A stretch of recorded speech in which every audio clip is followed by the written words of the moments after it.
Deus abençoe os amados irmãos. Amém. Meu nome é Reinaldo, eu congrego aqui na Avenida Rui Barbosa, junto com o irmão Marcos Davi. E minha esposa é a irmã Mariazinha, que está sentada no fundo.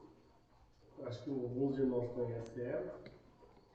E, tipo assim, faz cerca de 24 anos que eu sou batizado nessa mensagem, nessa palavra. Amém. E que eu conheço a mensagem faz muito mais tempo, irmãos. Mas o que eu batizei mesmo foi em 98, né? Conheci ela através, né, das mensagens mesmo, ninguém me evangelizou nem nada. Foi apresentada algumas mensagens para mim e eu encomendei de Goiânia algumas. Amém. E assim fui lendo e fui vendo a verdade que nos é apresentada nesta época. Gostaria de cantar uma pequena canção, se o irmão Eliseu puder me acompanhar. Amém. Eu não sei se eu consegui tirar a nota certa. E ver algumas escrituras da palavra do Senhor. Amém. Como o irmão disse também, eu tenho um pequeno canal na internet, onde de vez em quando eu transmito algumas palavras faladas pelo nosso amado irmão William Branco. Glória a Deus. Então, tipo assim, um pequeno canal mesmo, cerca de 1.300 pessoas, mas tem um alcance pequeno ainda, tá? E, tipo, a intenção é alcançar alguém, não é números, tá bom? E se os irmãos de vez em quando quiserem entrar lá e participar comigo, irmão, aberto, tá bom? Amém. Então, vou cantar uma pequena canção. Eu só quero te adorar. Glória a Deus. Tá? Então, vou tentar tirar uma nota baixa. Aí, se o irmão puder me acompanhar, tudo bem. Se não conseguir, a gente entende que eu não sou um grande cantor. Eu não sei o que ele viu em mim, não entendo por que me amou. Eu não sou o que eu devia ser, mesmo assim ele me abraçou. Sou pequeno, ele tão grande é. Eu sou falho, ele é fiel. O que eu mereci era morrer, mesmo assim ele me ofereceu o céu. Eu só quero adorar, por isso estou aqui. E se eu não adorar, falta algo em mim. Eu jamais saberei porque me escolheu. Mas se uma coisa eu sei, tudo que tenho ele me deu. Amém. Glória a Deus. Amém, meus amados irmãos. Eu quero ler uma escritura, algumas escrituras eu falei, né? Em São Lucas, capítulo 20, versículo 9 ao 16. A parábola dos lavradores maus. Ela também está em Mateus, capítulo 21, do 36 ao 46 e algumas referências. São Lucas, capítulo 20, versículo 9. E começou a dizer ao povo esta parábola. Certo homem plantou uma vinha e arrendou-a a uns lavradores e partiu para fora da terra por muito tempo. E no próprio tempo mandou um servo aos lavradores, para que se lhe dessem os frutos da terra. Mas os lavradores, espancando-o, o mandaram vazio. E tornou ainda a mandar outro servo, Mas eles, espancando também a este e afrontando-o, mandaram-no vazio. E tornou ainda a mandar terceiro, mas eles, ferindo também a este, o expulsaram. E disse o senhor da vinha: que farei? Mandarei o meu filho amado, talvez que vendo o respeite.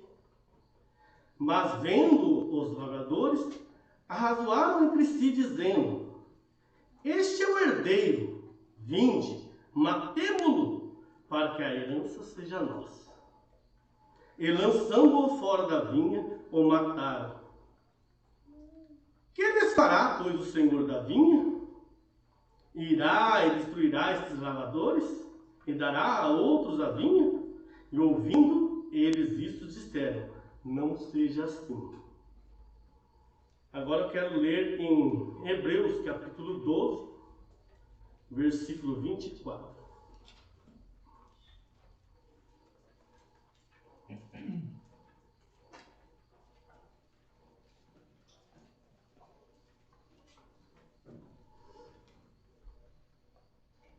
E a Jesus, o mediador de uma nova aliança, e ao sangue da aspersão, que fala melhor do que o de Abel. E agora quero ler um pedaço da escritura também em Apocalipse capítulo 3, versículo 20.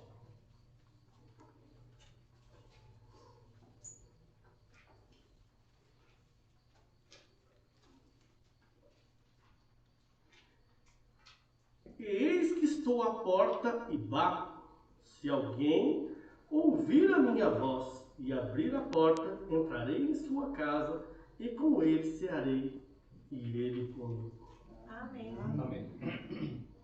Tendo lido essas escrituras, irmãos, eu queria que os irmãos pensassem um pouco na palavra que diz a parábola, né? Em Lucas capítulo 20, a gente vê, né, nessa parábola que Deus, no princípio, tratou, como diz em Hebreus capítulo 1, nos antigos tempos Deus tratou com o povo através de profetas. E nos últimos tempos tem nos tratado com o Filho, através do Espírito Santo. E Deus, em sua parábola ali, Jesus explicando a eles, falou de um tempo que mandou, né, o Senhor da vinha, a gente sabe por exemplificação, que é o próprio Senhor Jesus Cristo. E ele plantou através da era uma vinha. E Deus mandou os seus profetas através das eras. E essa vinha era tomada por pessoas não dignas, né, de arrependimento.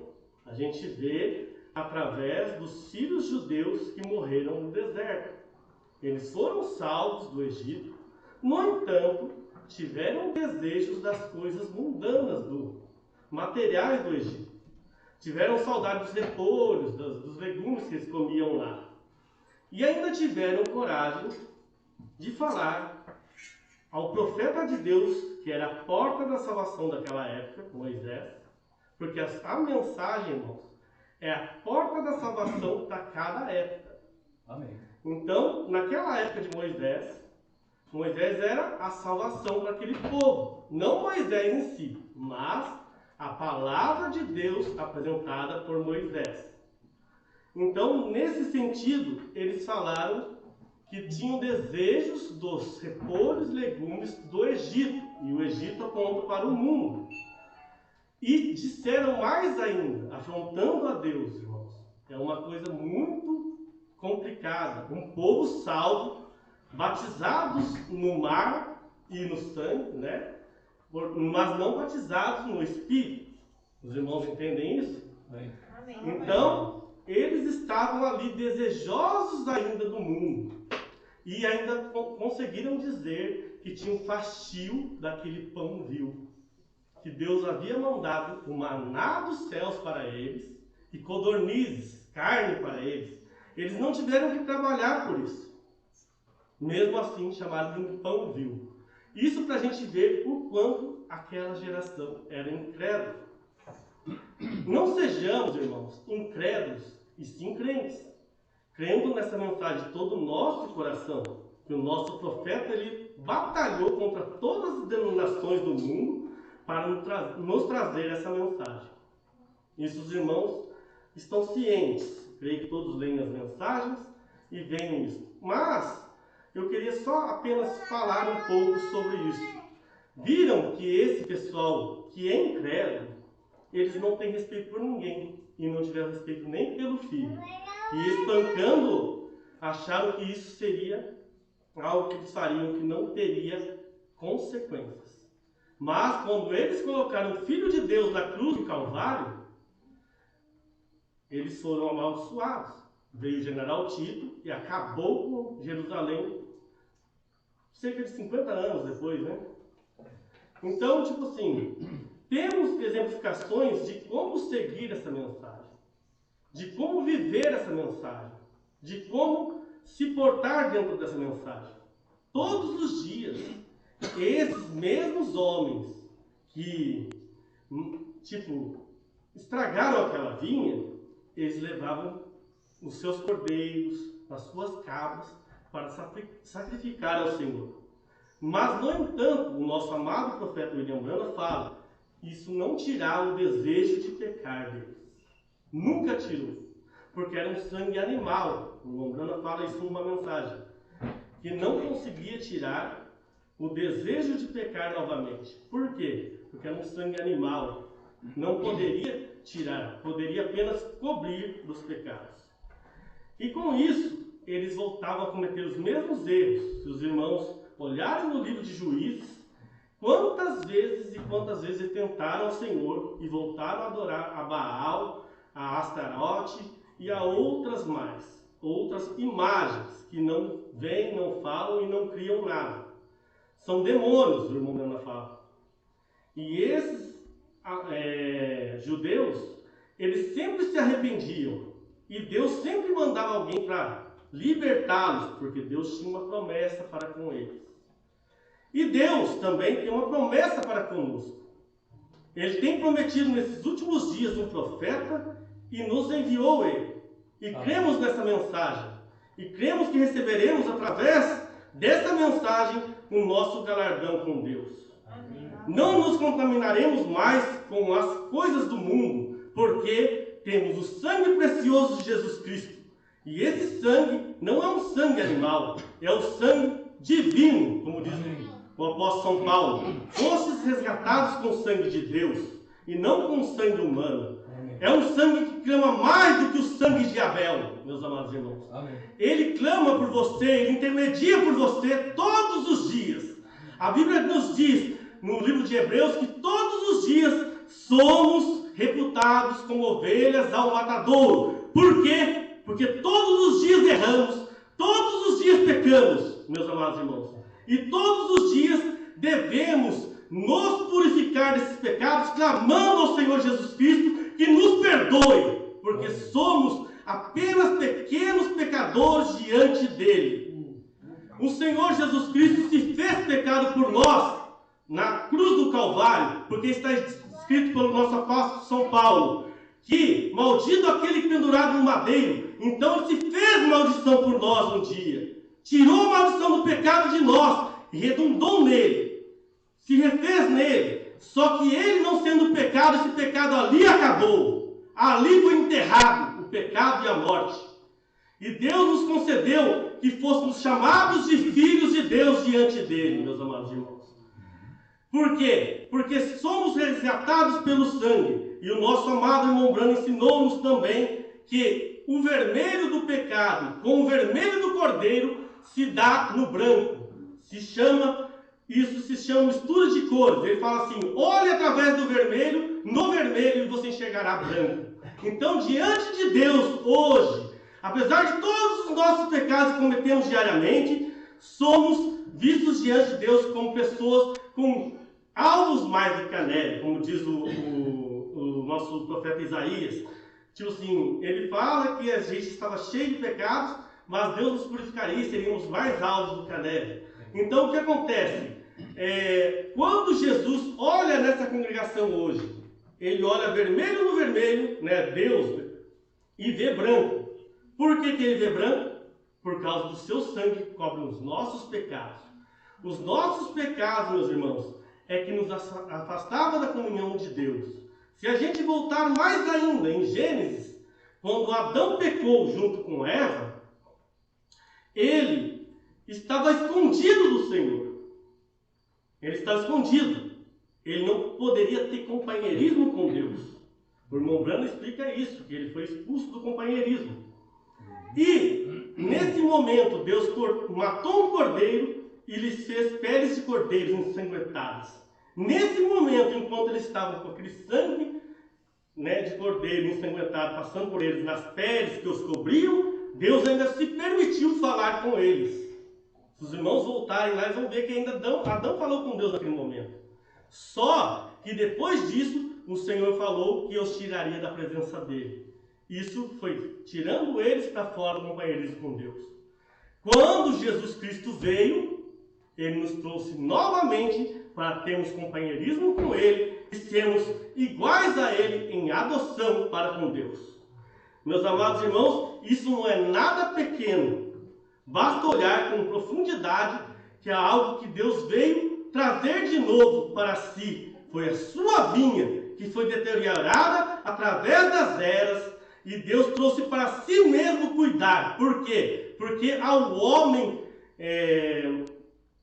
carnal não foi muito legal ele cuidar, porque só estragou a vinha do Senhor. Mas a Jesus Cristo, que era santo, puro, imaculado, e foi permitido ele inspirar homens com o seu Espírito Santo para cuidarem da vinha. Amém. Então, meus irmãos, vemos isso com o nosso coração, com a nossa alma, e através das eras, esse espírito demoníaco também veio trabalhando, querendo destruir o projeto do Senhor, mas ele não conseguiu. O irmão Brana fala, esses dois espíritos trabalhavam juntos desde as antiguidades. O irmão Brana fala isso nas eras da igreja. Ele simboliza todos o que tinha que simbolizar ali, mostrando esse espírito demoníaco vindo também. A vinha falsa e a vinha verdadeira. Tem uma mensagem que fala sobre isso. Então, nós temos toda a consciência que participamos dessa vinha, que é a vinha verdadeira. Porque foi na mensagem do profeta para esta última dispensação. Nosso amado irmão William R. Branham, ele não é Deus, mas ele é um representante de Deus para nós aqui na terra. Ele é quem nos concedeu que nos aproximássemos de Deus através da palavra pregada sobre a Bíblia. A mensagem nada mais é do que pregações da Bíblia revelada pelo nosso profeta. O irmão Branham nunca falou que tinha um outro livro de cabeceira a não ser a Bíblia. Ele falou que ele tinha um livro de cabeceira e esse era a Bíblia. Então, meus amados irmãos, essa é a pequena palavra que eu gostaria de deixar para os irmãos, para não estender muito. E cremos nesse Senhor Jesus Cristo, o Senhor da vinha, aquele que cuida e rega todos os dias e nos purifica de nossos pecados. Que Deus nos abençoe. Amém. Amém. Amém. Amém.